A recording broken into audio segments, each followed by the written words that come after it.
What is better to own, an Omega Constellation or a Rolex Oyster Perpetual Datejust? A modest and straightforward answer would be the one in better condition is the better watch to own.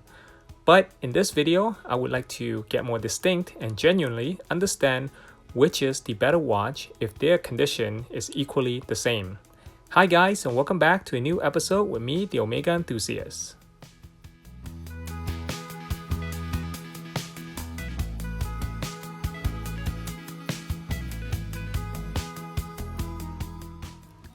This video will compare a vintage Omega Constellation and a Rolex DateJust between the 1950s to the 1970s. I will explain later in this video why I stopped in the 1970s. It will not make sense if I compare a 1952 Constellation with a 1972 DateJust. Therefore, let me analyze them by models and era. Firstly, we must understand that the DateJust was in the market several years earlier than the Constellation. Rolex introduced the DateJust in 1945 and Omega introduced the Constellation in 1952.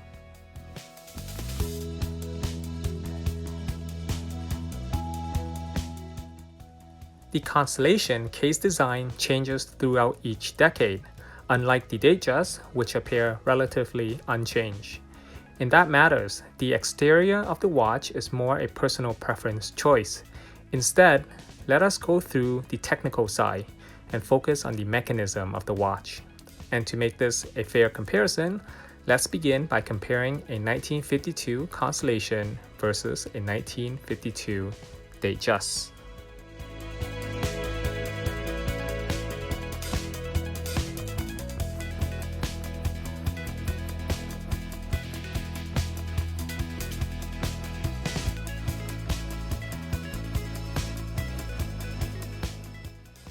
Here's a chart that I have created.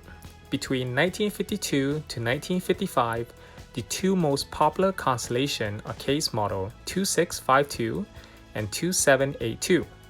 For the DateJust, you have the case model 6105. Omega 2652 and 2782 had automatic bumper movement, and Rolex 6015 had a bubble back movement. These are considered the great or great-great-grandfather of today's automatic movement.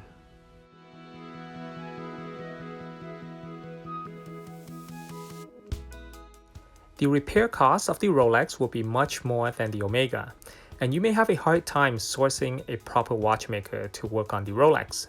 It's not because a bubble back movement is more complicated to assemble, but they tend to have more issue than a Omega bumper automatic. There are a few sensitive parts in a bubble back movement, and locating them is extremely difficult than a bumper automatic, which is much easier.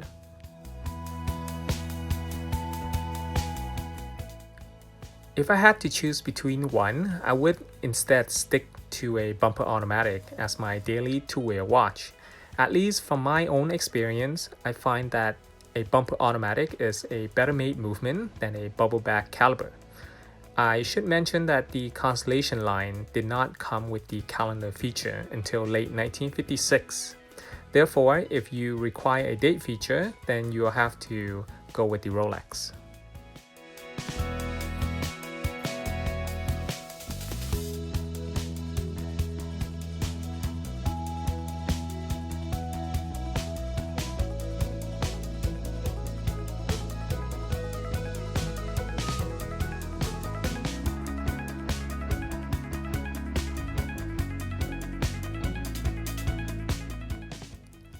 From 1956 to 1959, they no longer use bumper automatic or bubble back type movement, and case model have changed for both brands. Omega introduced a Constellation with a calendar feature for the first time under the case model 2943 and took a caliber 504. Rolex introduced model 6605 and took a caliber 1065 or 1066 based on the 1030 movement. They are great automatic movement, however, I find that Rolex overcomplicated the movement again. Omega Caliber 504 is a much simpler movement to work on, and I seldom see an issue with any of the parts. caliber 1065 and 1066 from Rolex have more sensitive parts and once again are extremely difficult to find a replacement. Replacement parts for a Rolex are always many times more expensive than a Omega.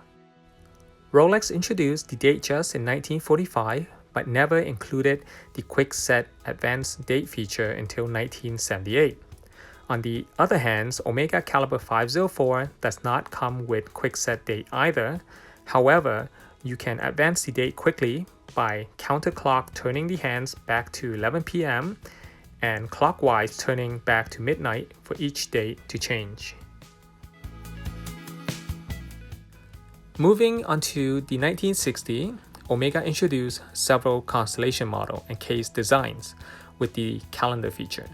But for this video, I will only be using the most popular models. The 1960 is a decade of innovation between the two brands. Omega introduced their best series vintage automatic, and Rolex introduced their first well-made automatic. Omega went downhill after the 60, whereas Rolex continued to incline from here on. 1960 to 1961, Omega introduced case model 14393, and from 1961 to 1962, model 14902. Both these models took a caliber 561 automatic movement.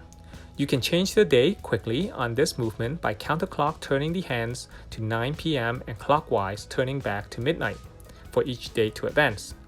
Late into 1962, case model 168.005 was introduced and lasted until 1969.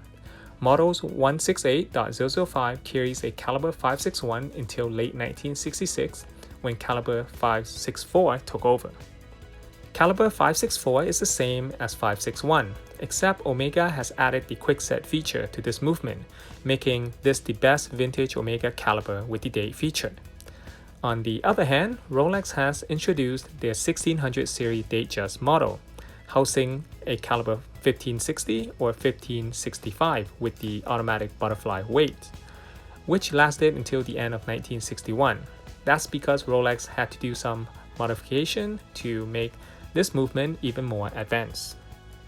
Which I believe is true because after working on several 1560 caliber, I find that the updated version without the butterfly weight is more sturdy and superior. 1962 to 1965, DateJust continued to use caliber 1560 and 1565. From mid-1965 to the end of 1977, caliber 1570 and 1575 took over. These are fantastic movements, and you know the quality is top-notch when you look at them. The only thing is still missing is the Quick Set Date feature.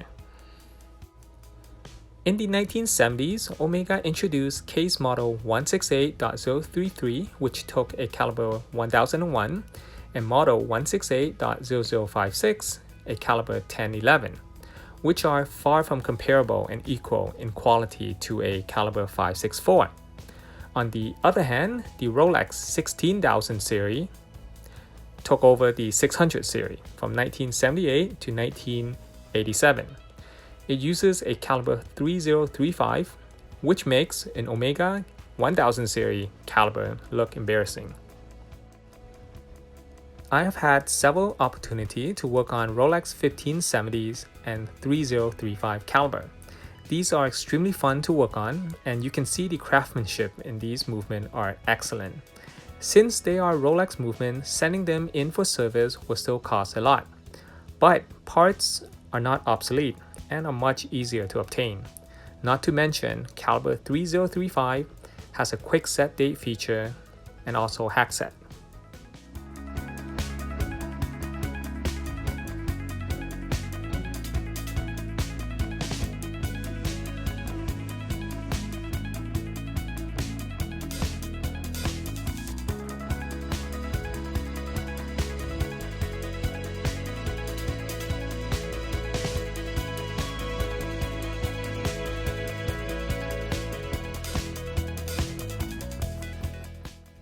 In conclusion, in my opinion, owning a 1950s Omega Constellation is a better choice than a 50s DateJust, as the DateJust is more suitable for collecting purposes. But if a 50s Datejust is what you truly want, then make sure the movement is in excellent condition before you buy it. Believe me, parts are expensive and difficult to find. The last thing you want is to spend thousands of dollars purchasing a watch only to end up as a project piece. Throughout the 1960s, you can't go wrong owning any of the two. Omega created their best vintage automatic movement in the 60s, where Rolex introduced their first top quality automatic movement. Not saying that previous Rolex automatic are bad, but they are nowhere close to the greatness of the 1500 series caliber. If you guys have made it this far, thank you for watching this video. If you find my video helpful, please give it a thumbs up and share it with your watch buddies. You can also support my work by hitting that thanks button below or through Patreon in the link in the description box. I hope you have learned a lot, and comment below if you have any question. Have a wonderful week, and I will see you in the following video.